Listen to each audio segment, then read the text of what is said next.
건강하게 살다가 어느 날 편안히 눈 감으면 얼마나 좋을까요? 누구나 한 번쯤은 이런 바람을 가져보셨을 겁니다. 2022년 통계청의 발표에 따르면 65세 이상 고령자의 1인당 연간 본인 부담금이 무려 120만 원에 이른다고 합니다. 건강관리가 단순한 선택이 아니라 필수가 되어버린 현실이죠.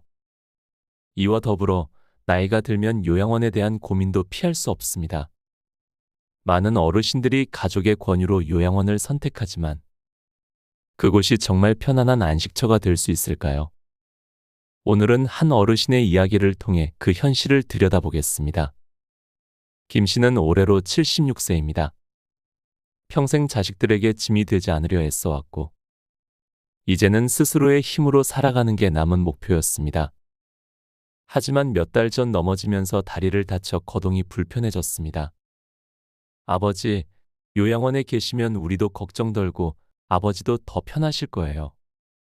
결국 자식들의 권유로 요양원에 들어가게 된 김 씨는 짐을 싸며 중얼거렸습니다. 내 집처럼 편할 리는 없겠지. 그래도 자식들한테 짐이 될 순 없지. 처음엔 나쁘지 않았습니다. 따뜻한 침대와 깔끔한 방, 새끼 식사까지 제공되었으니까요. 하지만 시간이 지날수록 익숙하지 않은 생활이 불편하게 다가왔습니다. 가장 큰 문제는 함께 지내는 사람들과의 관계였습니다. 요양원에서는 사소한 문제도 갈등으로 번지기 쉬웠습니다. 옆방 사람과 신발을 어디에 두느냐를 두고 언성을 높이게 되는 일이 반복되었죠. 처음에는 이런 일도 있구나 싶었지만 점점 모든 것이 스트레스로 느껴졌습니다. 김 씨는 속으로 이런 생각을 했습니다. 여기서는 내가 편히 마음 둘 곳이 없구나. 내 집에서 살던 게 차라리 나았지. 어떠셨나요? 김 씨처럼 스스로를 돌볼 힘이 없어진다면 자유롭게 살았던 시간은 점점 짧아지고 의존적인 삶이 길어질 수밖에 없습니다. 그래서 오늘 영상에서는 요양원이나 병원에 의지하지 않고 건강을 지킬 수 있는 7가지 생활 습관을 소개하려 합니다. 영상 아래 좋아요와 구독 버튼 한 번씩 눌러주시면 정말 감사하겠습니다. 지금부터 시작합니다. 첫 번째, 비타민이나 건강보조식품 대신 이것을 먹는다. 진료실에 찾아오는 환자분들에게 가장 많이 받는 질문 중 하나가 지금 먹고 있는 비타민이나 미네랄, 홍삼액 등을 어떻게 해야 하는지에 대한 것입니다. 저의 대답은 언제나 노입니다. 이런 건강보조식품들은 처음 먹을 때는 힘이 나는 것처럼 느껴지고 불편했던 증상이 사라지기도 합니다. 그 때문에 어떤 병에는 무엇을 먹으면 좋다는 이야기를 하게 되고 귀가 솔깃해지면서 사 먹게 되지요. 아니면 판매원들로부터 이 제품은 이런저런 효능이 있다는 얘기를 듣고 복용하기도 합니다. 하지만 나에게 있는 불편한 증상이 무엇 때문에 생긴 것인지 스스로 묻고 대답을 찾는 과정이 없으면 근본적인 해결 방법을 찾기 힘듭니다. 즉, 내 몸에 생긴 증상은 나의 잘못된 생활 습관에 의해 만들어진 것이지 이런저런 건강보조식품을 먹지 않아서 생긴 것이 아니라는 이야기입니다. 실제로 많은 사람들이 꼭 먹어야 하는 것으로 생각하는 비타민은 현미 신운에서 처음 발견한 것으로 알려져 있습니다. 도정한 곡물을 먹인 닭이 병들어가는 모습을 보며 생명 활동에 필요한 물질 중 그 곡물에 빠진 것이 무엇인지를 연구하게 되었습니다.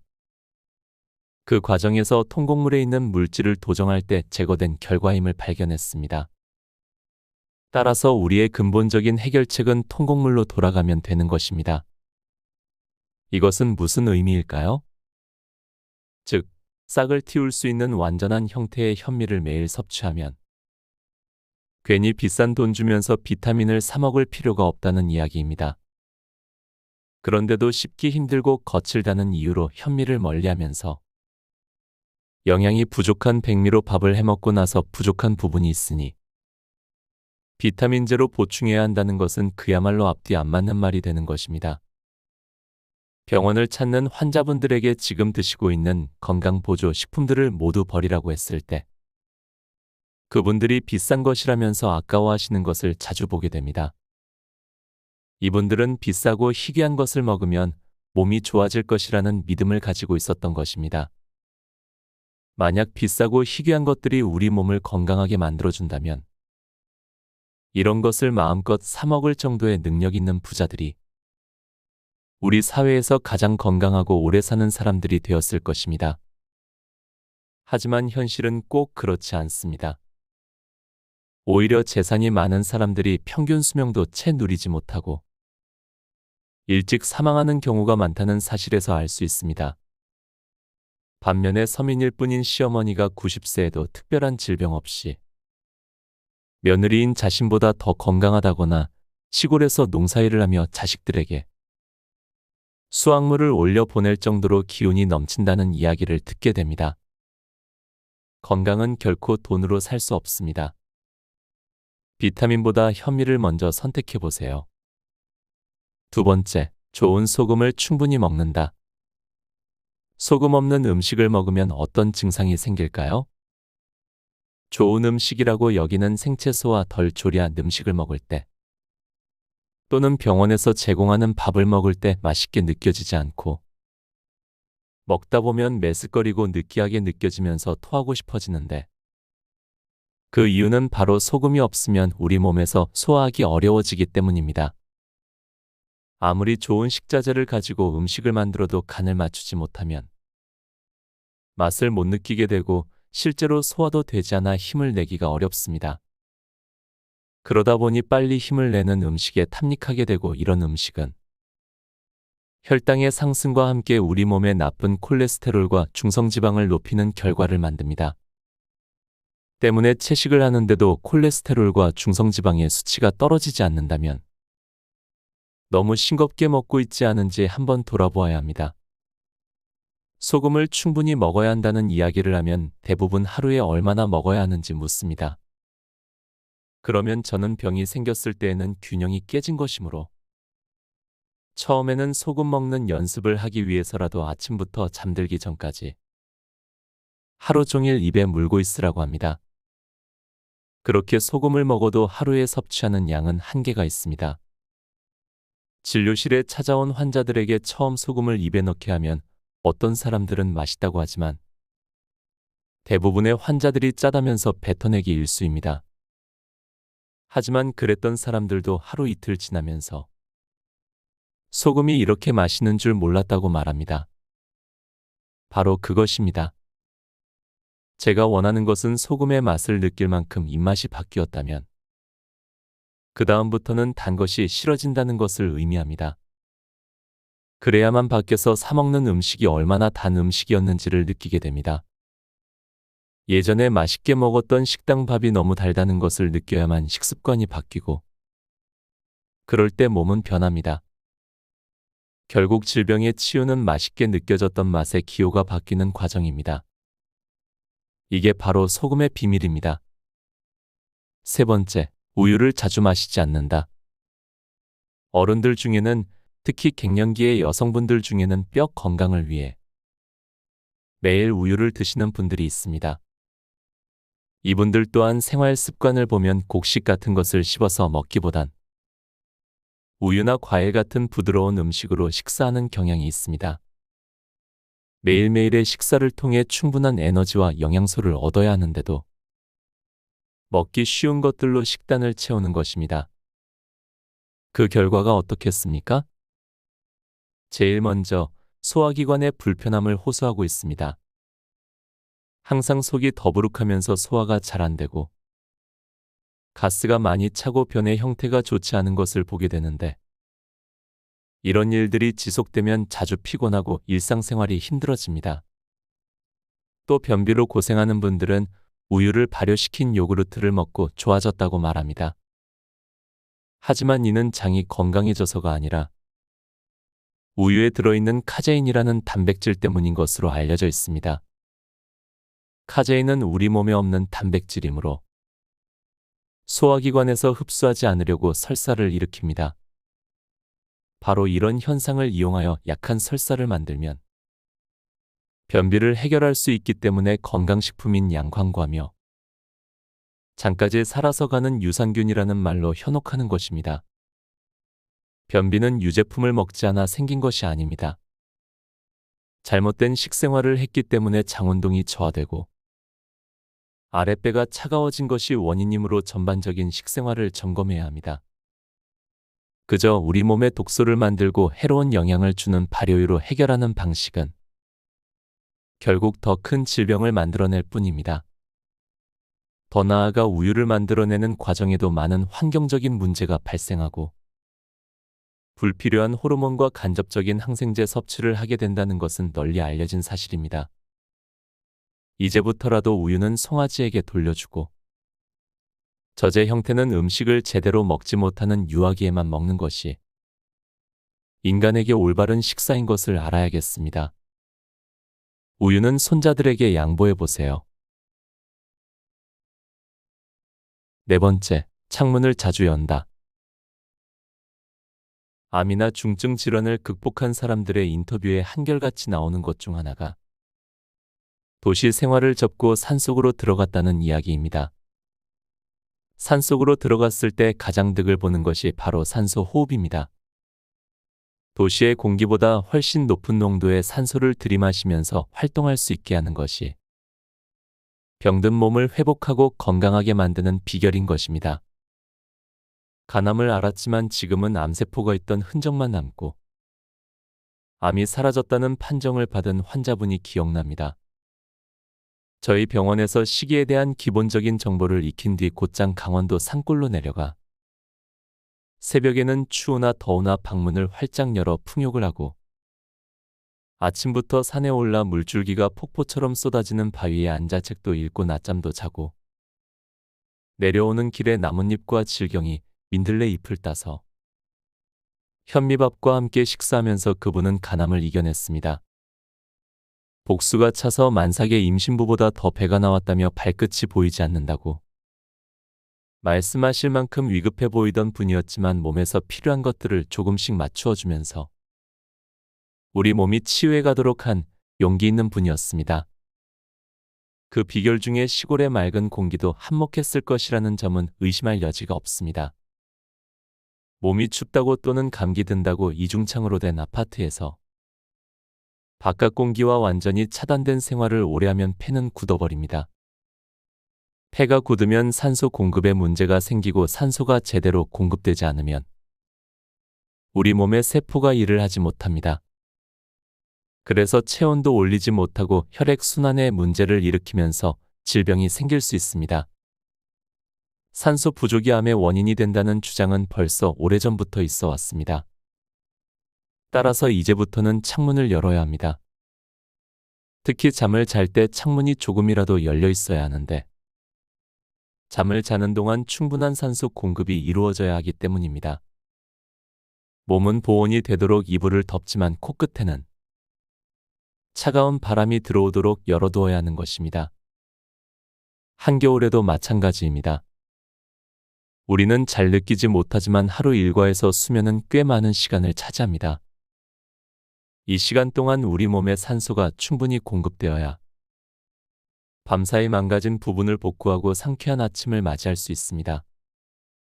처음 창문을 열고 찬 바람을 맞기 시작하면 비염 증상도 심해지고 감기 증상이 생길 수도 있습니다. 그러나 이런 변화가 나를 살리기 위해 생기는 것이라는 믿음으로 조금씩 적응해 나가면 오랫동안 괴롭혀왔던 만성 비염이 어느새 사라지고 으슬으슬 추우면서 생겼던 몸살 또한 약없이 이겨내면서 훨씬 가벼워진 몸과 머리를 대하게 됩니다. 지금까지는 이런 증상이 생기면 약을 먹으면서 치료해야 한다고 생각했지만 이제부터 이런 증상이 나를 건강하게 만들기 위해 도와주는 것이므로 한 알의 약도 먹지 않고 증상을 이겨내는 경험을 하고 나면 건강에 자신이 생길 것입니다. 바로 이렇게 우리 몸을 믿고 따르는 것이야말로 건강한 생활의 첫걸음입니다. 다섯 번째, 찬물로 씻을 때가 많다. 진료실을 찾아오는 환자분들을 보면 대부분 몸이 차갑습니다. 어떤 분들은 한여름에도 전기장판을 켜놓아야 잠을 잘 수 있다고 합니다. 물론 겨울에는 너무 추워서 바깥 활동을 하기 힘들고 차가운 곳에 가면 손가락 발가락이 저리고 아프기까지 하다고 합니다. 특히 아랫배가 차갑게 느껴지고 배를 만져보면 돌덩이 같은 것이 뭉쳐져서 잡히기도 합니다. 이 모든 증상은 몸이 차가워지면서 혈액순환이 되지 않아 나타나는 것들입니다. 앞에서도 말씀드렸듯이 우리 몸에서 열을 내는 중요한 부위가 바로 복부입니다. 배가 따뜻해야 하는데 질병이 있는 분들은 대부분 배가 차갑습니다. 그래서 몸에 열이 없는 것이지요. 이는 다시 한번 강조하건대 식습관이 잘못되어 생기는 것입니다. 또한 이런 분들이 가지고 있는 습관을 살펴보면 항상 따뜻한 곳을 좋아합니다. 세수를 하거나 샤워를 할 때 항상 따뜻한 물이 있어야 합니다. 이렇게 따뜻한 물을 쓰는 순간에는 몸이 편하지만 따뜻한 물은 몸에서 열을 빼앗아갑니다. 몸이 차가운 사람들은 겨울철에 사우나 같은 곳에 가는 것을 좋아합니다. 그런데 생각해보면 사우나에 있을 때는 몸이 편해지고 혈액순환이 잘 되는 것 같지만 그 속에서 항상 있을 수 없기에 사우나 밖으로 나왔을 때 몸이 떨리고 추워지는 것처럼 느껴집니다. 바로 따뜻한 곳에 있으면 몸 안에서 열을 만드는 것이 아니라 도리어 열을 배출시켰기 때문입니다. 반대로 겨울철에 춥기는 하지만 찬물로 샤워를 하고 나면 샤워할 당시에는 몸이 얼어붙는 것처럼 덜덜 떨리고 힘들어도 샤워를 마치고 밖으로 나오면 몸에서 열이 나 추운 것을 모릅니다. 우리 몸을 춥게 해줄 때 우리 몸속에서는 열을 만들고 보호하기 위해 노력하는 것이죠. 바로 이렇게 열을 내주는 일을 반복하면 몸이 따뜻해지고 그 열로 인해 혈액순환이 원활해집니다. 몸이 춥다고 창문 닫고 난방을 하면서 따뜻한 물만 사용하게 되면 분명 우리 몸은 더욱더 차가워지고 그 결과로 여러 가지 증상과 함께 질병이 생깁니다.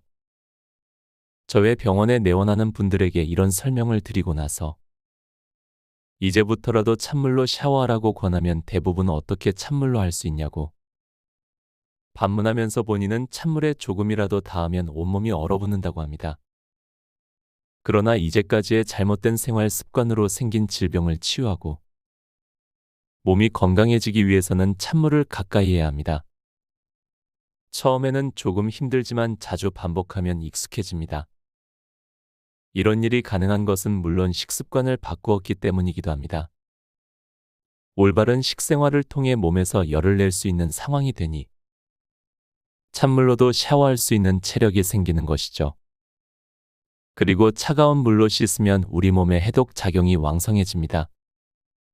특히 약을 오랫동안 복용해왔던 환자분들이 약을 끊고 찬물로 샤워를 하고 나면 항상 하는 말씀이 있습니다.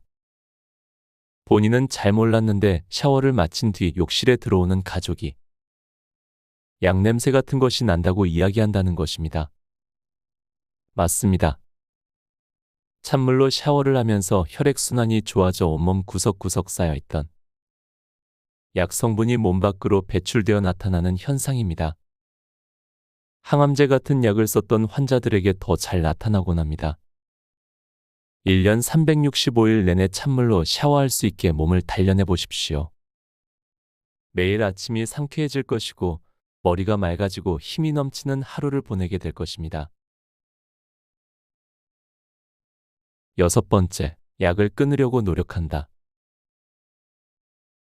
약은 우리에게 이로움과 고마움보다 건강해지는 일에 오히려 방해될 수 있다는 사실을 깨닫는 과정은 의사인 저에게도 난감하고 당황스럽고 두렵기도 한 시간이었습니다.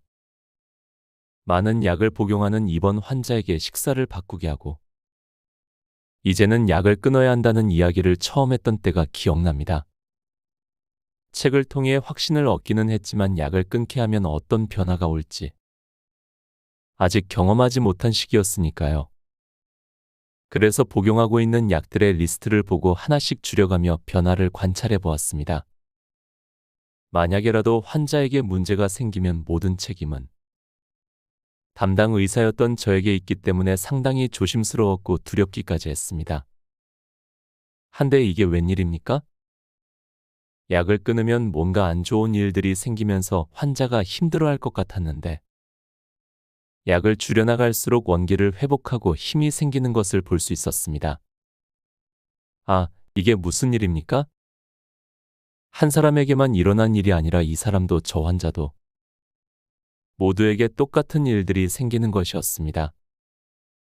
아, 정말 내가 사람의 몸을 모르면서 이제까지 약을 처방해왔구나 하는 자괴감이 들었습니다. 하루의 일정 시간에 좀 더 많은 환자를 보기 위해 환자들로부터 불편한 증상만 듣고 정답이 정해진 답안지처럼 반복적으로 처방해왔던 일들과 고혈압, 당뇨병 같은 병들은 평생 약을 먹어야 한다는 잘못된 신념으로 환자들의 얼굴도 한번 쳐다보지 않고 반복 처방해왔던 일들이 떠올랐습니다. 이제부터라도 환자들에게 정확한 사실을 알려주고 그분들이 건강을 되찾는데 도움이 되는 의사가 되기로 결심한 것입니다. 그래서 진료실에서 직업을 묻고 가족 관계도 묻고 하루를 어떻게 보내는지에 대한 질문을 하게 됩니다. 그리고 무엇을 주로 먹는지도 저로선 궁금한 내용입니다. 들어오는 환자의 안색을 살피고 동행한 보호자와의 관계와 분위기도 제게는 중요한 진료의 한 부분이 됩니다. 이렇게 저마다 처한 상황에 따라 적절하게 약을 줄이고 결국 약을 끊을 수 있도록 방법과 대안을 찾아가는 과정이 제가 선택한 치료 방법입니다. 이렇게 환자 스스로 생활을 돌아보고 습관을 교정하면서 병을 만든 것도 그 병을 치료하는 것도 자신이 주체가 되어야 한다는 사실을 인식하고 실천하는 과정에서 약으로부터 자유를 찾고 몸 상태가 좋아지는 결과를 만들어내게 되었습니다. 그러기 위해서는 질병에 대한 두려움부터 없애야 합니다. 질병은 나를 죽이는 것이 아니므로 질병이 생겼을 때 병원에 반드시 가야 할 필요도 없고 약을 먹어야 할 일들도 없어지는 것입니다. 그러나 대부분 몸에 불편한 증상이 생겨 병원에 가면 이런저런 약을 처방해주면서 꼭 챙겨 먹어야 한다는 소리를 합니다. 더 나아가 약을 안 먹으면 큰 문제가 생길 수 있다는 설명도 따라붙습니다. 결국 몸이 나빠질 수 있다는 불안감이 증폭되면서 자신도 모르게 환자가 되고 마는 것입니다. 인간이 갖고 있는 원초적인 불안감은 죽음에 대한 공포인데 이런 불안감을 배가시키는 것입니다. 누구나 태어나면 죽게 되어 있는데 병원에서 주는 약들은 이런 죽음마저도 비켜가게 하는 것처럼 이야기되는 경우가 많습니다. 하지만 꼭 먹어야 살 수 있는 약은 없습니다. 체력이 다하여 맞게 되는 죽음을 미룰 수 있는 약이 없기 때문입니다. 따라서 불편한 증상에 대해 약을 선택하기보다 체력을 늘리려고 노력하는 것이 훨씬 바람직한 선택일 것입니다.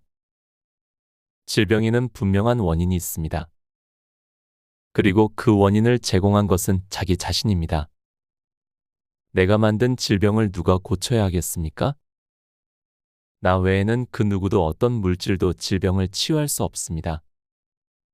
분명한 것은 불치병은 없다는 사실입니다. 불치의 습관이 있을 뿐입니다. 7번째, 물을 지나치게 많이 마시지 않는다.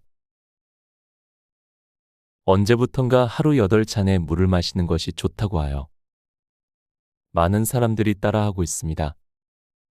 우리 몸에서 하루에 배설되거나 증발되는 수분의 양이 약 2리터이므로 이 정도의 물을 공급해 주어야 한다면서 말입니다. 그런데 이렇게 수시로 물을 먹다 보면 여러 증상이 생깁니다. 첫째는 소화 기능의 약화입니다. 식사 전후에 물을 많이 마시면 소화액의 희석 현상으로 소화가 어려워집니다. 식사를 할 때에도 물이 많은 음식을 먹으면 입에서는 잘 넘어가고 금방 배가 부르지만 제대로 씹지 못했기 때문에 소화에 어려움을 겪고 금방 배가 고파옵니다. 그래서 식사할 때에는 들 수 있는 한물을 멀리해야 합니다. 둘째로 물을 자주 마시면 소변을 많이 보게 됩니다. 어떤 분들은 소변 색깔이 맑아야 한다면서 물을 많이 마시기도 하는데 소변은 노란 것이 정상입니다. 소변에서 그냥 물이 빠져나오는 것이 아니라 노폐물만 빠져나오면 되는 것입니다. 우리 몸의 콩팥에서도 사구체를 통과했던 물과 노폐물이 소변이 될 때 물은 다시 체내로 흡수되어야 정상입니다. 게다가 물을 많이 마셔서 낮 시간뿐 아니라 밤에도 소변을 자주 보는 분들이 많습니다. 즉 야간뇨가 생기는 것인데요. 밤에 자다가 서너 번, 아니 그 이상을 소변 보기 위해 깬다면 숙면을 취할 수 없어 아침에 일어나도 피곤함을 느끼게 됩니다. 셋째로 물을 많이 마시면 몸이 차가워집니다. 예를 들어 냄비에 물을 끓일 때도 양동이에 물을 끓이려면 많은 열이 필요하겠지만 작은 냄비라면 약간의 열로도 물을 끓일 수 있습니다.